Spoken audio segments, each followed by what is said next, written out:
Salut! Aujourd'hui on va diviser les agapanthes. Alors moi je fais un petit peu d'agapanthes. Alors bien souvent je récupère les grosses bulbes. Donc je vais vous montrer comment je fais. Et puis c'est sûr que les agapanthes c'est un peu plus dur quand même à attendre pour que ça fleurisse. Mais bon, vous voyez cette petite agapanthe là, bon, elle fait un peu la tête. Alors vous par exemple, si vous voulez récupérer, diviser vos agapanthes, si c'est dans des pots comme moi, je vais vous montrer. Si c'est en pleine terre, vous allez voir, vous prenez une belle, avec la bêche, vous récupérez une grosse motte et ça va faire une motte comme ça bien sûr à la base. Après vous allez vous retrouver avec une motte comme ça, puis on va les diviser. Alors vous allez voir, moi j'y vais quand même sans problème. Avec ma petite scie, c'est plus simple. Ou alors après on pourrait aller avec un petit couteau bien sûr, mais moi avec la scie ça va beaucoup plus vite. Alors voilà, ça fait des grosses racines. Alors bon bah tant pis, si j'en perds, j'en perds, mais en règle générale avec ce système là, moi ça marche très très bien. Donc voilà comment je fais pour diviser. Vous voyez, on entend bien, là je suis dans la racine. Alors, quand vous achetez des agapanthes, c'est des grosses racines, hein, des grosses bulbes. Donc voilà, moi j'ai coupé la bulbe qui est ici. Donc là il y a les racines, il y en a encore plein là, donc c'est largement suffisant. Alors, je pourrais couper, je vais en couper quelques-unes, je pourrais couper quelques feuilles, mais j'ai pas trop abîmé, j'ai coupé quand même, mais j'ai quand même gardé pas mal de terre, donc elle va pas trop souffrir du tout. Donc là, j'ai fait ça, et là je regarde, j'ai la racine qui est ici, et là j'en ai une petite. Mais je vais pas prendre de risque, puisque je pense qu'elle est voilà ici, donc je vais juste couper là, nettoyer un petit peu ça, c'est tout. Et là je vais garder cette partie là. Mais après c'est sûr que s'il y en avait eu d'autres ici, j'aurais pu, par exemple ici, j'aurais pu couper et j'aurais pu encore récupérer pas mal. Mais le plus important c'est qu'il y ait quand même pas mal de le bulbe et des racines en dessous pour éviter de perdre tout quand même.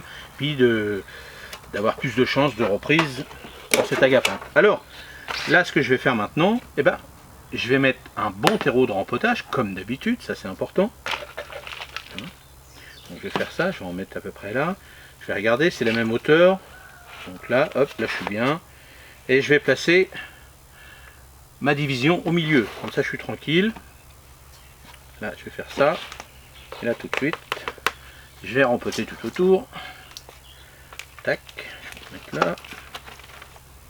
Voilà. Alors ce qui est important, l'agapanthe a besoin de beaucoup de nourriture. Ça c'est une plante. Ils sont gourmandes, donc il faut beaucoup de nourriture. Alors l'agapanthe, elle tient. Bon là cette année, comme il a fait doux, je les ai mis sous le tunnel, donc le feuillage c'est le feuillage qui a continué à pousser. Donc voilà, je tasse bien. Je vais faire l'autre. Donc là elle est un petit peu décalée, mais c'est pas grave. Et voilà. C'est vrai qu'on me le demande souvent. J'ai des agapanthes, comment je fais pour les rempoter? Surtout pour les diviser, parce que des fois ça fleurit plus, parce que il y en a tellement, il y a tellement de morceaux, vous voyez, comme ça partout. À un moment donné la plante elle s'épuise et puis elle fleurit moins. Le fait de diviser comme ça, vous allez restimuler la floraison. Alors bien sûr l'agapanthe, je pourrais pas vous dire si elle va fleurir ou pas tout de suite, mais on va dire d'ici 2 bonnes années elle fleurira parce que le bulbe sera revenu à sa taille. Mais vous voyez celle-ci, je suis pas sûr qu'elle ne fleurisse pas cette année. C'est pas sûr, c'est à voir, à surveiller, et puis si elle fleurit, tant mieux. Mais bien sûr, moi je les propose à mes clients avec plusieurs tiges un peu comme ça. Mais celle-ci elle faisait un peu la tête, donc c'est pour ça que j'ai voulu la rempoter, puis surtout de vous permettre de voir comment je faisais. Donc voilà, comment on rempote. Donc les agapanthes, bien sûr, il faut les mettre hors gel quand on les cultive. Le mieux, nous, dans le nord de la France, c'est de les cultiver en pot, c'est quand même mieux.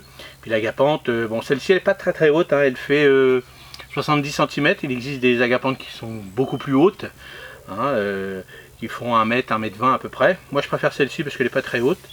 Et puis, la beauté de ces fleurs, alors il existe du blanc ou du bleu, mais nous, on a du bleu. Et différentes variétés de bleu. Et ce bleu-là est un bleu ciel, super beau, même bleu foncé presque. Et moi j'aime bien l'agapanthe, c'est super joli. Et voilà, j'en propose régulièrement à mes clients. Alors j'en fais pas une grosse quantité, mais voilà. Donc voilà, j'espère que ça vous a plu. Dites-moi dans les commentaires si vous avez d'autres questions sur la division des agapanthes. Alors on peut aussi les semer, les agapanthes. On récupère les graines après la floraison. C'est un peu plus long avant que ça fleurisse. Il faudra attendre au moins 5-6 ans avant que ça fleurisse. Ce genre de division comme ça, on attend 2-3 ans, pas plus, pour que ça refleurisse. Hein, et puis bah, bien sûr, vous faites des cadeaux à tout le monde sans problème. Allez, dites-moi dans les commentaires comment vous faites. Et puis moi, je vous dis à la prochaine vidéo. Salut!